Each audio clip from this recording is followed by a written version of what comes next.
pretty soon. My hearing is getting worse and worse. Okay, and secondly,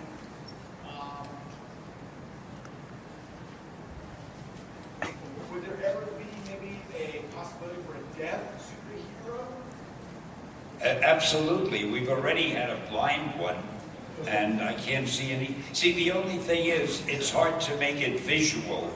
In other words, if a hero is deaf, how do you know he's deaf unless he says I'm deaf? And visually, there's no way to tell.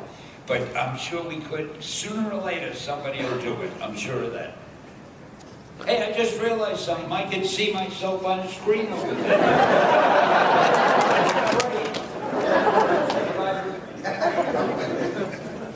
Yes, sir. Mr. Lee, what do you do to relax? What do I do to relax?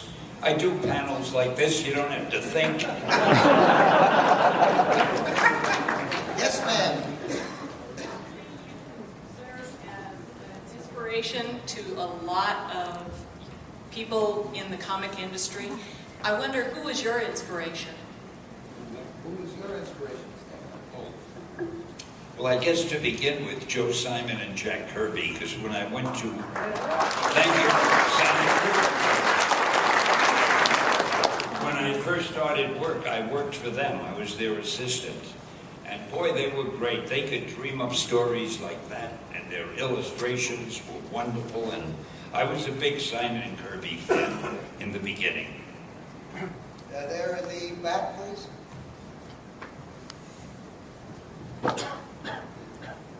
Did you ever kill the loved one of a character that you later regretted? Did I ever? Well, I didn't kill a character I regretted, but Jerry Conway killed Mary Jane. No, not Mary Jane, the other Gwen Stacy. After I had killed her father, Captain Stacy. And it was as though we had a pogrom. We had some sort of a thing against the Stacy family. So I was a little bit sorry that she had been killed. But other than that, I don't think I killed that many. I can't remember killing any. Did I kill anybody? You wouldn't know. With your jokes, yes. Osama bin Laden was actually taken out by this man's sense of humor. I will never sit on a panel again with a guy who tops me. Tops you, Stan.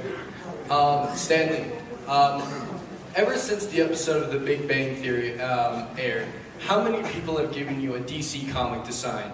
How many people at DC Comics what?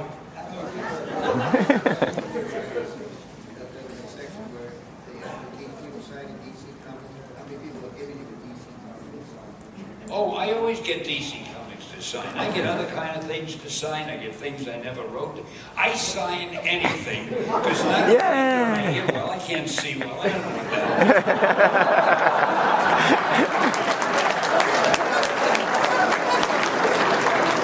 I love being on The Big Bang Theory. I wish they'd ask me back.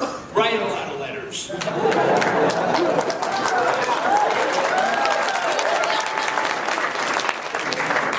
I actually got Stan Lee. And they all loved him. So it turned out to be good after all.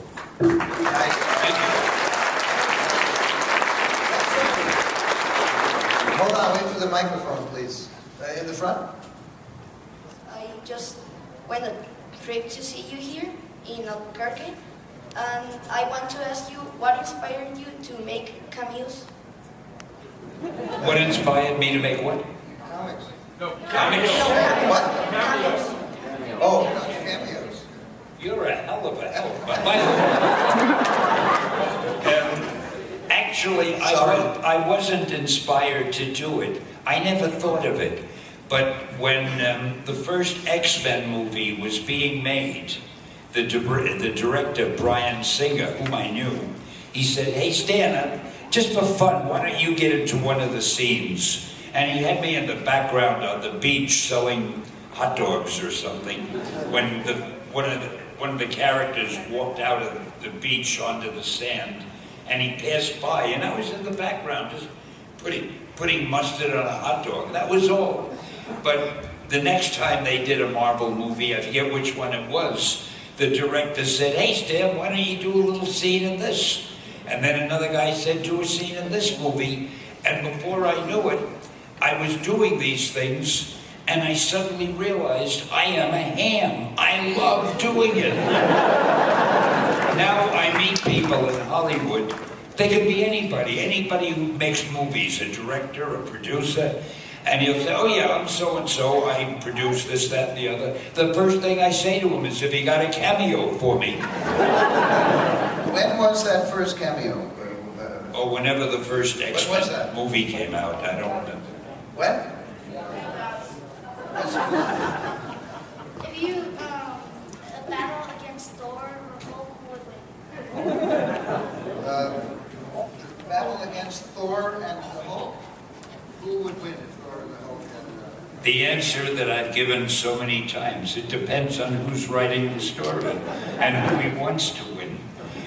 These characters, this will come as a surprise, and I don't want it to go any further than this room. These characters are fictitious. When a writer sits down to write a battle, he can say, I'm going to have Thor win, and he writes it so that Thor will win.